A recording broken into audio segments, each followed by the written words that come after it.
аз съм Биркю, аз съм Shadow Hex. И това е тук Паки на Shadow Hex и на Бамова пък кучето Пинчера. Лизни ма. Разбира се. Добре, днес ще се базикаме с хората, ще им звъним по телефоните в продавалник. Или на пицари, нещо на други, не задължително на хората от продавалник. На рандом хора. Така. И тук е великденския заек. Жълтия великденски заек Паки. Помни какво се нова. Тя ще ни е съучастник. Добре, ще се видиме след малко, ще лай по телефона.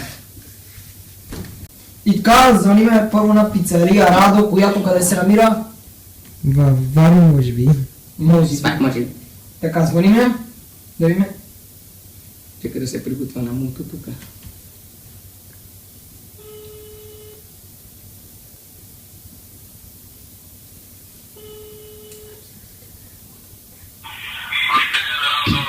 Добър ден! Искам да поръчам една пица. За обекта в София става въпрос, нали така? Да. Добре, само А, ще да дам на... Да, кажи. Какво е менюто? Какви пици предлагате? Искам да знам.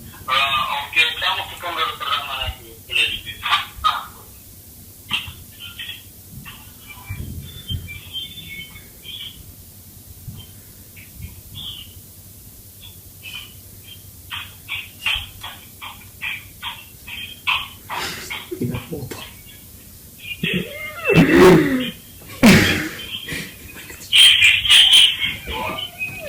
Добър ден!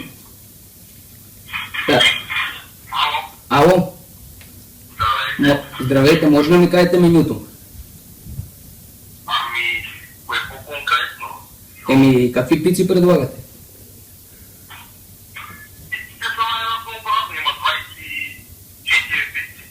Коя бихте ми препоръчали? Да е вегетарианска, ако може. Да не е вегетарианска. Да е вегетарианска. Да. Сирената има. Какво? Сирената има, така ли? Да, такава искам, точно. Добре, има примерно такава с плачени домати и пармезан. Да, отлично. До колко време ще сте ги направили, откъде да дойда да си ги взема? Пицата ще стане за 7 минути. Добре. Аз ли да дойда да си я взема или предлагате и до вкъщи поръчки? Носи да правим обаче чрез БГ меню. Нямаме собствена възможност. Сина, дигни си! Тихо бе, дедо.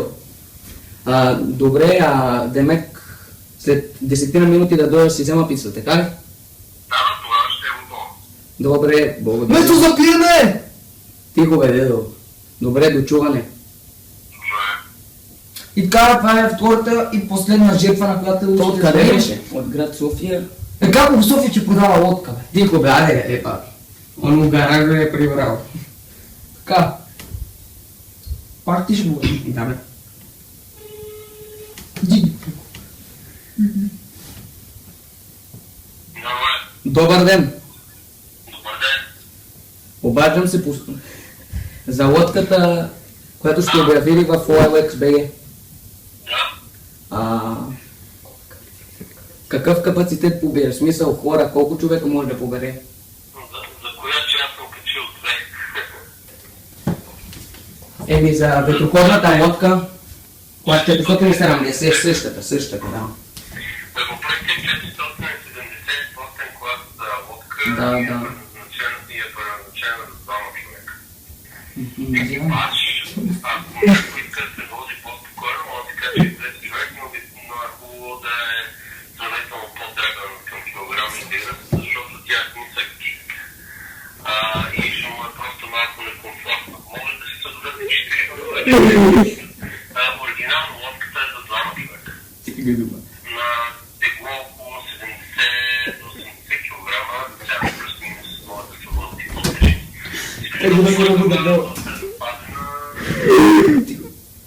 Там е проблема, защото жена ми е много дебела. Нищо ще се вози пак. Да не обърне лодката си. Няма страшно. И така, звъниме на последния човек, трети, някой звъни на скайпа. Бяхме казали следващата и последна май. Да, Още една. значи той продава японски трактор на топ цена. Как се казва трактор? Не знам. Японски пише. Ако. Дело, ти викам му за спорт.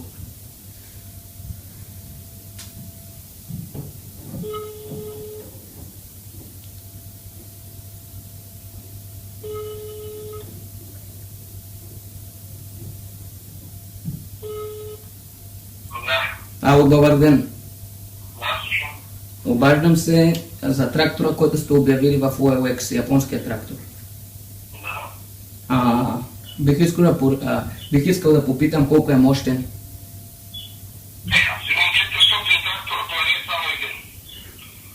Какво казахте? Имам 400 трактора, не е само един. Не е точно за този червен. Значи казах ви, много трактори има. На мене ми харесва червения, защото... Значи, имам 400 трактора, по 340 са червени. Ага. Добре, позад греблото където е. Това не е другото на Фреда.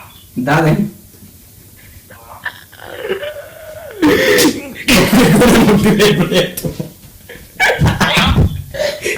Нищо. Колко е големо греблето. А що му кажем, бе? Не мога да цъкнеш да го мютнеш. Не, ама, аз не искам да го мутне. Вика, има много трактори. Не ви казвам нещасти. Я ти звъним за ети. Имам 400 трактора. Приемайте ги за пак. 400 трактора човека е... Вика, отзад, това е големо греблето.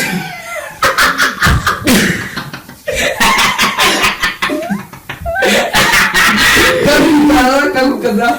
Греблето има. Не, какво име каза? Фреза. Фреза. Какво фреза какво? Какво фризер, бе? Айде, дядечан тето. И добре, това беше всичко за този влог. Надявам се клипа да ви е харесал и да ви е бил интересен и забавен. Ако така съм сгледал за мен, харесайте какво да забравяйте да коментирате, да давате лайки. Това е сега. ме за греблето. Благодаря, човек, за нас се видим в следващия клип. Чао!